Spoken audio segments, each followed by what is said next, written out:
Alright, so today we will solve the daily temperatures problem using an efficient algorithm. And this particular problem is a highly critical problem from an interview standpoint. And that's because this will work as a foundation of several other problems that you might encounter, some of which we will also solve in the future lessons.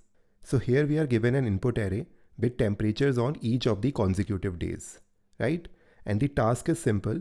For each day in a given array, we need to determine how many days we must wait until we get a warmer day.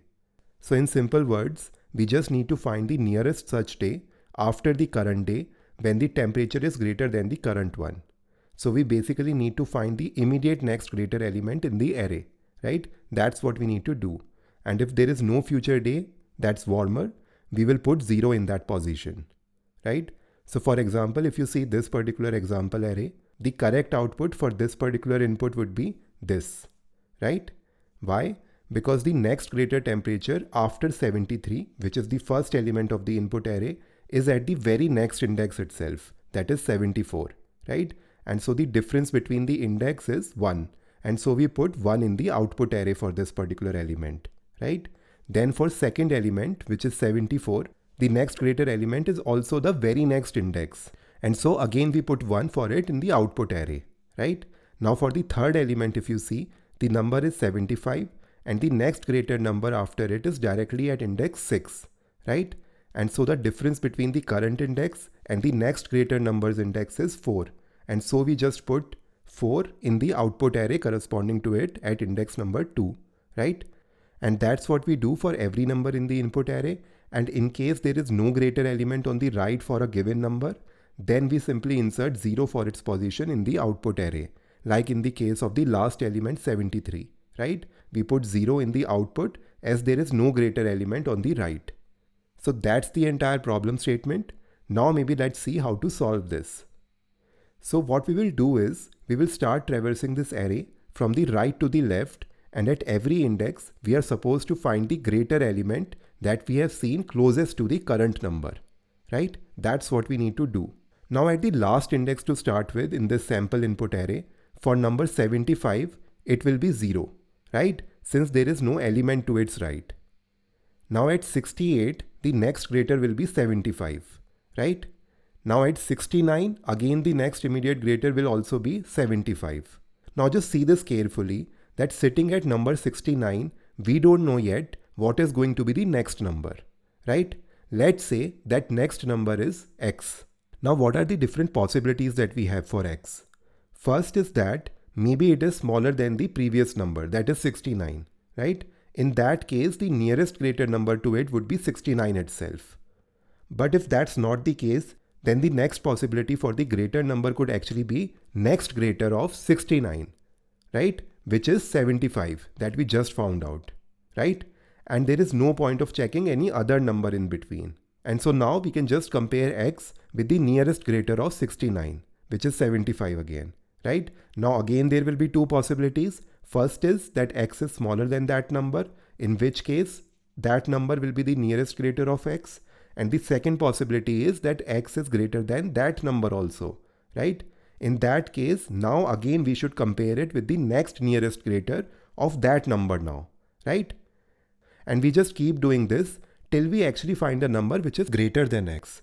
And in case we don't find any such number right till the end of the array, then we can substitute 0 for it simply. Hence now, as per the logic, we will need to compare the current number with its immediate previous number first, and then keep comparing the nearest greater in sequence, right? And so we will need to store all these nearest greater numbers till any given number in a data structure, right? So that we can compare the upcoming next numbers in the array with them one by one in sequence. And since we need to compare starting from the previous number first, which will be the last number actually which is added to that data structure, we need to select a data structure which supports LIFO order, that is last in and first out. And hence we will be using a stack over here, right? So we will just traverse the array from the right to the left, from the end to the beginning, that means. And at the first number, we will just push the first element itself in the stack, right? As that's the only number we have so far. And for it, we will place 0 in the result array. Then this will be the valid nearest greater number for the current element. Now at the second index, we will just compare the current number with the top of the stack, and in case if the top of the stack is greater than the current number, then this will be a valid nearest greater number for the current element, right? And we will just append the distance of its index from the current number's index in our result array. And if not, then we will just pop out the top element from the stack since it's not the nearest greater and compare the current number with the new top. But over here, if you see, since we would not have anything left in the stack after the first pop, we will just return 0 as the result for the current element, right? And now after finding the nearest greater, we will just push the current element also in the stack so that we can start by comparing the next number with this one first. And we will just do this with all the elements of the array. And finally, our result array will have the distance of the nearest greater on the right for every element in the input array. And of course, instead of storing the greater number itself in the stack, we will be pushing their respective array indexes as we need the indexes to calculate the distance, right?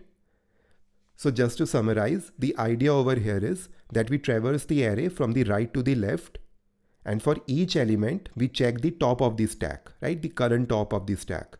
If the top is smaller than or equal to the current element, it cannot be the answer, so we simply pop it from the stack. And after popping all the smaller or equal elements, if the stack is still not empty, its top will be the answer, right? That will be the nearest greater for the current number. And if the stack becomes empty, it would mean that there is no next greater element for the current element in the array, and we will use 0. Finally, we will push the current element to the stack for the next iteration, right? So let's actually walk through an example, right? So we start from the last index, that is I equal to 7. Now the temperature over here is 73 and the stack is currently empty. Now since there are no future days to compare with, we simply set res of 7 equal to 0 and then we push index 7 onto the stack to track this day for potential future comparisons. Now we check for the day with I equal to 6 with temperature 76. Now the stack top is index 7 as we saw in the previous step, which corresponds to temperature 73. And since the current temperature 76 is warmer than 73, we simply pop index 7 as it cannot be the answer for any further day anymore, right? Now the stack is empty, so we just assign result of 6 equal to 0 and push index 6 onto the stack. Now at index 5, the temperature is 72, top of the stack is index 6, which is temperature 76, and 76 is obviously warmer than 72, so the next warmer day is 1 day ahead. And we set res of 5 equal to 6 minus 5, that is equal to 1. And then finally we push index 5 onto the stack for the next iteration. Now the temperature is 69 at index 4. Stack top is index 5, which has temperature 72, and 72 is warmer than 69. So we set res of 4 equal to 5 minus 4, which is again equal to 1. And then we push index 4 onto the stack to track it. Now the temperature at index 3 is 71. Stack top is index 4 with temperature equal to 69, which is cooler. So we pop index 4 from the stack, right? Now the stack top is index 5 again with temperature 72, which is actually warmer than the current one, right? So res of 3 we will set as 5 minus the current index, that is 3, which will come out to be 2, right? And now we will push index 3 onto the stack. Now we are at index 2. Temperature over here is 75. Stack top is index 3 with temperature equal to 71. So we simply pop it. Next top is index 5 with temperature equal to 72. So we pop that too. Top is now index 6 with temperature equal to 76, which is actually warmer than 75. So we just set res of 2 equal to 6 minus 2. That comes out to be 4, right? And finally we push index 2 onto the stack. Now at index 1, temperature is 74 and stack top is index 2 with temperature equal to 75, which is actually warmer than 74. So res of 1 will be 2 minus 1, which will be equal to 1, right? And then we will push index 1 onto the stack.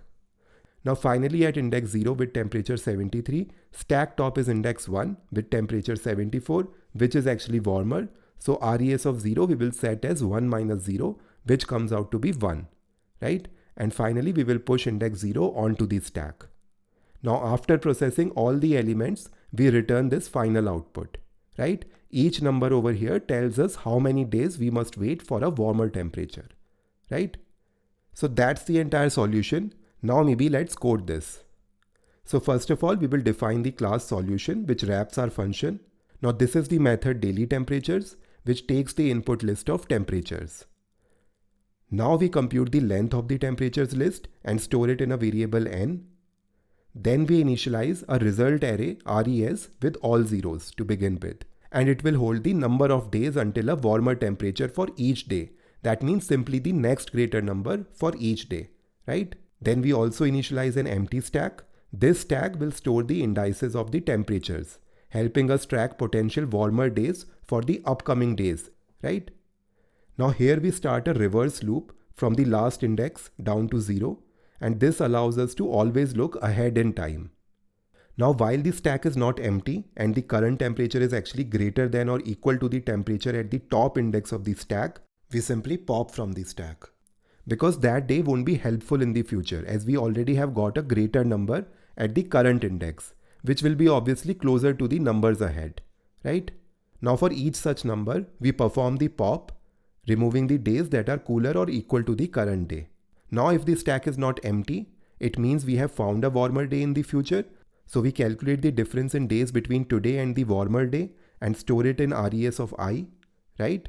Then we push the current day's index onto the stack, right? And this day could now be a warmer day for the upcoming temperatures. Finally, we return the res array, which now has the answer for every day, right?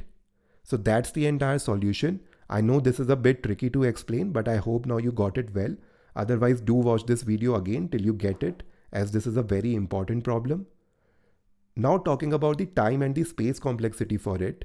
First, the time complexity will be order of n, and that's because each element in the input list is pushed and popped at most once from the stack. Now even though you will see that we have a while loop inside of the for loop, but every element is only processed once through the popping operation, right?